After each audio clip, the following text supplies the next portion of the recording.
Hi guys! Ito po dati ay naisip ko na rin ng mga nakaraang araw.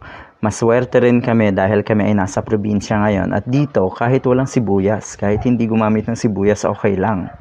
Okay, dito, meron ka lang niyog. Gumata ka lang ng kung ano-anong gulay. At syempre, napakaraming isda dito na hindi naman kailangan ang sibuyas. Sabawan mo lang, lagyan mo ng malunggay. Talagang patok na naulam. So, ulitin ko, siguro nung Pasko lang, hindi mo talaga maiwasan na kailanganin pa rin ng sibuyas. Pero ngayon, sa pang-araw-araw na lutuin dito, hindi po talaga kailangan.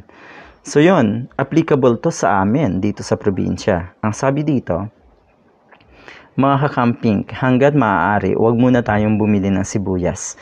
Hayaan natin na mabulok at malugi ang mga gahaman. Okay, nang ibig sabihin, hindi kaya't kasi meron talagang nagtago ng mga stocks na yan, nag-hoard. Bababa ang presyo pag naramdaman nila yan.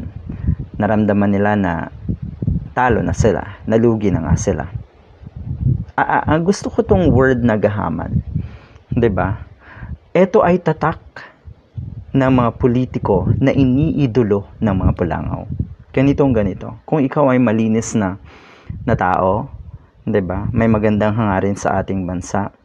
Hate ka ng mga Pulangaw. So ayun, sundin natin, itry natin hanggat kaya natin na huwag munang bumili ng sibuyas. Ulitin ko ha, kami po ay may tindahan dito. At totoo yun, gusto ko sanang magbenta.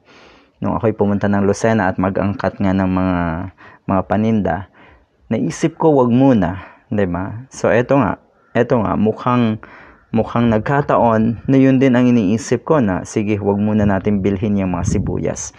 At dito po sa amin sa bayan din, nakikita ko ang daming or yung mga tindahan dyan, may mga sibuyas talaga at mukhang wala rin masyadong bumibili dahil nga sa mahal.